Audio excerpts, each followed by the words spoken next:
बहू, क्या कर रही हो? क्या है मम्मी जी, क्यों हमेशा बुलाती रहती हो? क्या काम रहता है तुम्हें? अरे बहू, मैं ये कह रही थी ना कि एक गिलास पानी दे दो और वही बीपी वाली दवा दे दो। मेरी दवा तो खा लूं। ठीक है, ला रही हूँ।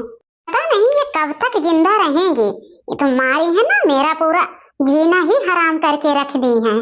दे देती हूँ एक गिलास पानी, दवा भी दे देती हूँ, खा के अपना सोए। मैं भी बोल देती हूँ कि जा रही हूँ मैके। दिन रात इन्हीं की सेवा में दौड़ती रहो, जैसे लगता है कि हमें और कोई काम ही नहीं रहता है घर में। नहीं, कितना इनको जरूरत लगी रहती है। अरे 15 मिनट हो गया, कहाँ है बहू? अभी तक पानी लेके नहीं आई। देखो, मैंने उससे कब कहा कि बहू एक गिलास पानी दे दो, लेकिन उसको तो सुनाई ही नहीं दिया। क्या करूं, पता नहीं कहाँ से ऐसी बहुरिया मिल गई हमको कि मेरा तो जीना ही हराम करके रख दिया है इसने। मम्मी, गुड़िया कहाँ है? मैं क्या बताऊं बेटा कि कहाँ है कहाँ नहीं।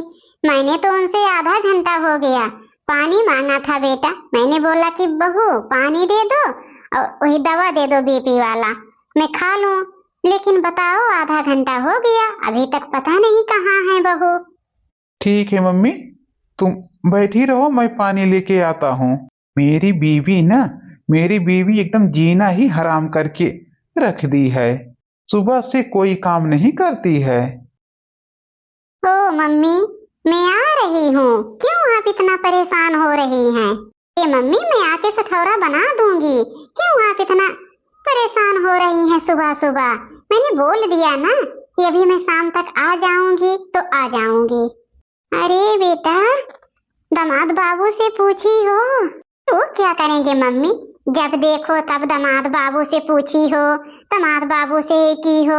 अरे क्या वो मेरे मन के मालिक हैं? हमें कहाँ आना है, कहाँ जाना है, मैं खुद अपनी ही मर्जी से आऊं जाऊंगी। आपको तो पता ही है मम्मी कि मैं किसी की सलाह नहीं लेती हूँ किसी काम में, फिर आप हमेशा दामाद बाबू करती रहती हो। अच्छा ठीक है बेटा, मेरी मम्मी भी ना पता नहीं क्या हो गया है, जब देखो तब दामाद बाबू।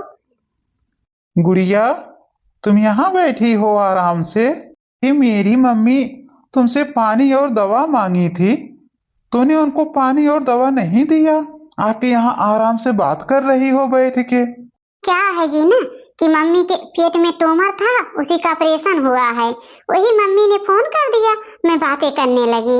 हाँ, अगर मैं पानी नहीं दी तो क्या तुम नहीं दे सकते थे एक गिलास पानी और दवा?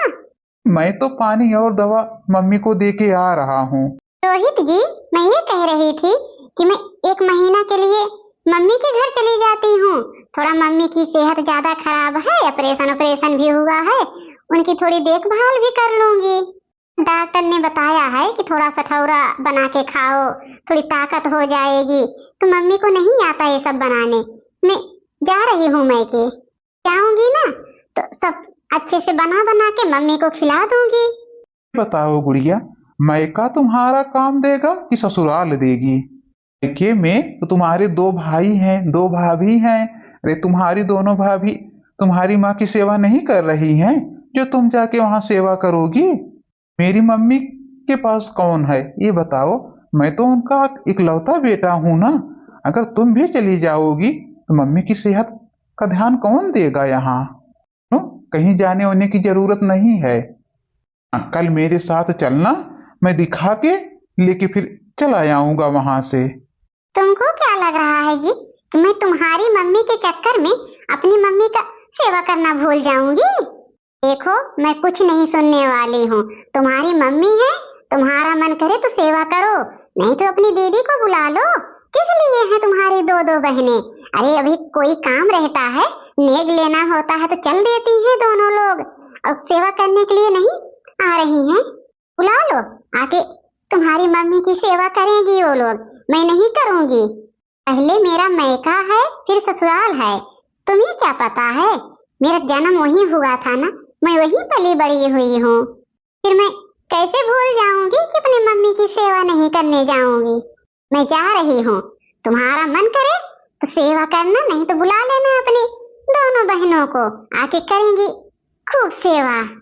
ठीक है, जाओ, अगर जा रही हो ना फिर दोबारा यहाँ परख भी मत रखना। कर लूंगा मैं मम्मी की सेवा। जाओ जाओ, तुम्हें बहुत मायके का भूत चढ़ा है ना। जिस दिन तुम्हारे मायके का ये भूत उतरेगा उसी दिन तुमको मालूम पड़ेगा कि क्या मायका होता है, क्या ससुराल। नहीं, किस मोह माया में अटकी हैं। जाओ जाओ, जा रही हो तो। जब से मेरी शादी हुई है इसने तो मेरा जीना ही हराम करके रख दिया है। पता नहीं किस बाप की औलाद है ये। मेरे भी दो बहनें हैं लेकिन जल्दी से वो अपना घर छोड़ के नहीं आती हैं। मम्मी, लो, मैं तुम्हारे लिए गर्मा गर्म पकौड़ी बना के ला रहा हूँ। अरे बेटा, बहू क्या कर रही है? क्या बताऊं मम्मी, वो तुम्हारी पसंद की तुम्हारी बहू है ना, मैं क्या भी कर सकता हूँ उसके साथ। जा रही है मायके, बोल रही है कि मेरी मम्मी का ऑपरेशन हुआ है, मैं जा रही हूँ 1-2 महीना अपनी माँ की सेवा करने, और तुम अपनी मम्मी को खाना पीना खिला देना बना के। तूने रोका नहीं बेटा? मम्मी, मैंने तो बहुत रोकने की कोशिश किया लेकिन वो सुनती कहाँ है मेरी। मम्मी जी, मैं जा रही हूँ अपने मायके। अरे बहू, अगर मायके जाओगी तो कौन यहाँ मेरी देखभाल करने वाला है? थोड़ा मेरी सेहत ठीक हो जाने दो, फिर चली जाना 2-4-10 दिन के लिए। मम्मी जी, ये अपना भाषण बंद कर लो, ठीक है? तुमको तो पता ही है ना कि मैं किसी का सुनती नहीं हूँ। जो मेरा मन करता है बस मैं वही करती हूँ। मेरी माँ है, मुझे जन्म दी है, मुझे पाल पोस के इतना बड़ा की है, तो आज उनकी जरूरत है तो मैं नहीं जाऊंगी उनके ऐन दिन पे उनकी सेवा करने। क्या मैं तुम्हारी ही सेवा करती रहूंगी? अरे तुम्हारे पास तो 2-2 बेटियां हैं, बुला लो किसी को। जा रही हो तो जाओ, मैं नहीं रोक रही हूँ, लेकिन हाँ, थोड़ा जल्दी आ जाना बहू। ये मम्मी जी, मैं 1-2 महीने के पहले नहीं आने वाली हूँ, वो भी तो मेरा घर है। पहले तो वही मेरा घर है, ये तो बाद का है। मम्मी, क्यों रोक रही हो? मैं हूं ना तुम्हारी सेवा करने वाला। हाँ मम्मी, ये उम्मीद भी हमसे मत लगाना कि बहू हमारी सेवा करेगी। अरे मैं अपनी मम्मी की सेवा कर रही हूँ तो मेरी माँ है, वहाँ मेरा जन्म हुआ है। क्या घर तो मेरा मायका ही है ना पहले का, ये तो बाद का घर है। बड़ी रोकने वाली हुई हैं, हमें ही रोकेंगी। तुम पड़ता है मैं इनकी कोई बात सुनती हूँ। बेटा, ये सब मेरी ही गलती की सजा है जो आज तुम्हें भुगतना पड़ रहा है। मैंने ही इसे अपनी बहू बनाया था ना, आज वही दिन देख रही हूँ। मम्मी, आप क्यों इतने परेशान हो रही हो? वो जितने ही घमंड से गई है ना उतने ही कष्ट से वहां से आएंगी। तुम क्या जानती हो मम्मी, उनकी माँ उनको प्यार करने के लिए बुलाती हैं, अरे काम करने के लिए बुलाती हैं, काम करने के लिए। देखना मम्मी, उनका घमंड ना इतना जल्दी टूटेगा कि उनको खुद ही एहसास हो जाएगा कि मेरा असली घर कौन है। तो वो आके माफी मांगेंगी आपसे। जाने दो, गई हैं तो। आप तो सही कह रहे हो बेटा।